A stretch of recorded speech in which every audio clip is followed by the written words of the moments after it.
Assalamualaikum warahmatullahi wabarakatuh.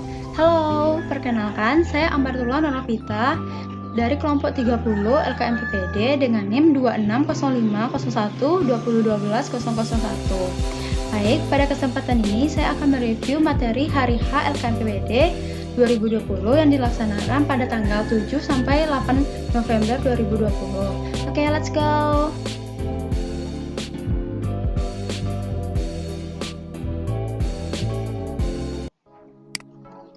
Materi pertama dari LKMPT yaitu personal building. Personal building adalah usaha untuk menggali dan membangun potensi yang ada di dalam diri kita sebagai media untuk menggapai sesuatu yang kita inginkan. Lalu analisa potensi. Dengan analisa potensi diri, diharapkan kita mampu mengetahui apa minat dan bakat kita.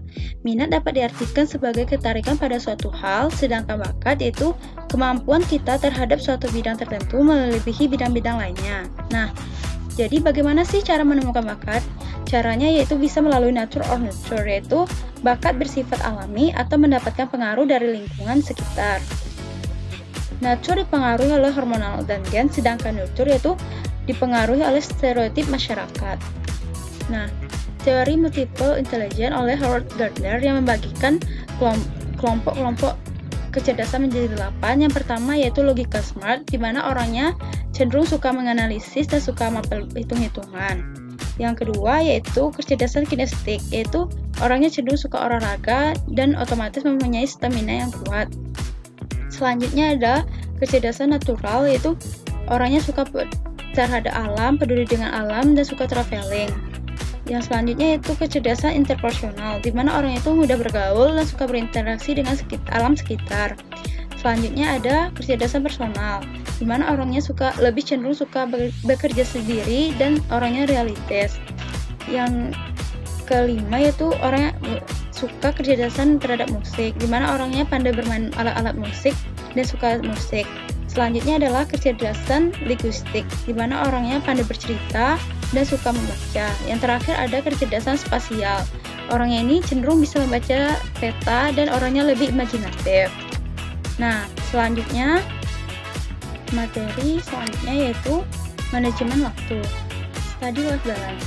Dalam hidup ini kita harus seimbang antara bidang-bidang akademik maupun bidang non-akademik. Manajemen waktu sendiri berarti cara bagaimana membuat waktu menjadi terkendali sehingga terciptalah sebuah efektivitas, efisiensi, dan juga produktivitas. Lalu, apa sih prinsip manajemen waktu? Prinsip manajemen waktu di sini yaitu sediakan waktu untuk membuat skala prioritas, menyusun jadwal to-do list, dibuat berdasarkan satu patokan waktu. Yang ketiga, bersikap tegas dan asertif, lalu memiliki prinsip presidensi, dan yang terakhir yang tidak kalah penting yaitu mengefisiensikan waktu yang kita miliki. Nah, apa sih pentingnya manajemen waktu? Dengan manajemen waktu, kita dapat terbantu dalam bekerja karena adanya skala prioritas. Selain itu, dapat mengurangi adanya stres dan depresi, dan membantu individu atau organisasi untuk lebih maju karena pekerjaannya lebih produktif. Nah, bahaya menyepelekan waktu. Apa sih bahayanya jika menyepelekan waktu? Yang pertama itu deadline pasti akan menumpuk, sehingga kewajiban yang kita punya tidak terpenuhi, dan kita akan merasa waktu 24 jam itu tidak akan cukup. Oleh karena itu, kita memforsir tenaga kita yang menyebabkan kesehatan seseorang menurun. Nah, strategi. Apa sih strateginya? Yang pertama yaitu harus punya komitmen dan konsisten. Yang kedua harus adanya skala prioritas. Yang terakhir harus adanya membangun sifat proaktif. Skala prioritas. Urutan penyusunan skala prioritas berdasarkan kepentingan. Yang pertama penting dan mendesak. Yang kedua penting dan tidak mendesak, seperti adanya organisasi. Yang ketiga tidak penting dan mendesak. Yang terakhir adanya tidak penting dan tidak mendesak. Lanjut. Hambatan apa saja sih? Yang pertama itu skala prioritasnya tidak disusun berdasarkan kepentingan. Yang kedua terperangkap pada tuntutan yang mendesak dan memaksa. Yang keempat sifat malas. Dan yang terakhir itu gadget. Lalu solusinya bagaimana? Solusi yang pertama yaitu kita harus membuat to-do list atau bisa kita buat per hari atau per minggu. Yang kedua tahu waktu. bisa mengatur waktu. Yang ketiga, bijak dalam menggunakan gadget. Yang terakhir yaitu berkomunikasi yang baik. Nah, lalu apa sih tips and trick? Tips and trick yang pertama yaitu know your limit. Yang kedua, harus berani ngomong say no. Yang ketiga, kontrol mood kamu. Yang keempat, asking for help is normal. Yang terakhir yang paling penting yaitu harus bersikap tanggung jawab terhadap apa yang telah ditanggungjawabkan kepada kita. Materi berikutnya yaitu dasar komunikasi. Komunikasi terbagi atas dua, yaitu komunikasi verbal dan komunikasi non-verbal. Dalam berkomunikasi terdapat 5 elemen utama. Yang pertama itu siapa, apa, medianya apa, target, dan efek yang ditimbulkan. Selanjutnya yaitu mitos dari komunikasi, di mana yang pertama intellectual capability sama dengan kemampuan berkomunikasi. Ini tidak ada hubungannya ya, karena kemampuan intellectual capability seseorang tidak menjamin kemampuan berkomunikasinya, karena siapapun dapat memiliki kemampuan berkomunikasi, tergantung pada kemampuan menyusun kalimat-kalimat yang menarik. Selanjutnya, pesan yang dikirim merupakan pesan yang terima. Di sini kita harus memastikan agar informasi yang disampaikan sesuai, karena kemampuan penerimaan orang itu berbeda-beda. Jadi dalam menyampaikannya harus jelas, tegas, sehingga dapat diterima oleh penerima. Selanjutnya itu more communication is better. Jadi kita harus bijaksana dalam mengeluarkan suatu informasi, karena informasi itu ada yang bersifat baik, ada pula yang berdampak buruk terhadap seseorang. Selanjutnya yaitu some people are not born to be a good communication. Kemampuan komunikasi tidak dipengaruhi oleh karakteristik bawaan manusia, karena dapat dilatih dan dibiasakan.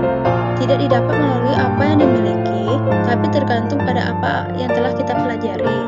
Selanjutnya yaitu speaking talent is important for active communication. Berbicara sesingkat mungkin, tapi dengan informasi yang sebanyak-banyaknya. Kemampuan ini digunakan untuk membangun komunikasi yang readable. Oke, materi yang selanjutnya yaitu kaderisasi dan kaderisasi. Apa sih kaderisasi itu? Kader adalah orang yang diharapkan akan memegang peran yang penting dalam sebuah organisasi.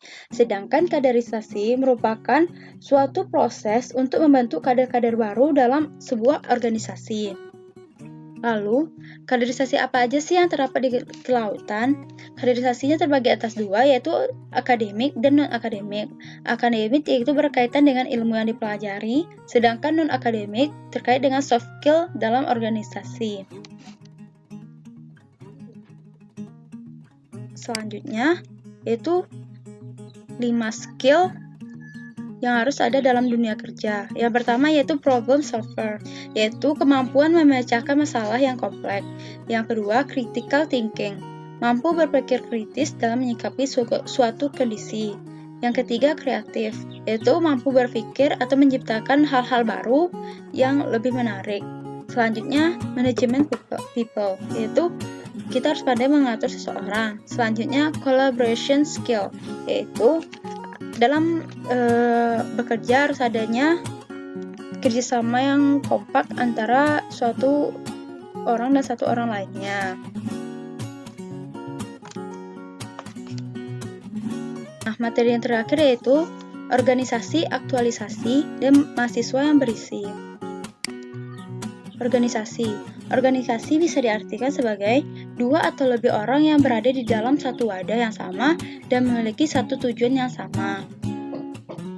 Fungsi mahasiswa yang pertama sebagai agent of change, yaitu penggerak perubahan yang lebih baik bagi sekitarnya. Yang kedua, guardian of value, yaitu penjaga nilai-nilai baik di masyarakat. Yang terakhir, Iron Stock, yaitu generasi penerus masa depan bangsa dan negara. Selanjutnya, apa sih organisasi yang terdapat dalam Undip?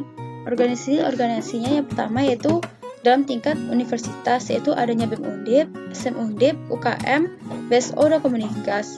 Dalam tingkat fakultas terdapat BEM Fakultas, SM Fakultas, UKMF, BSO, dan Komunitas. Sedangkan dalam tingkat departemen terdapat himpunan, kelompok studi, dan komunitas.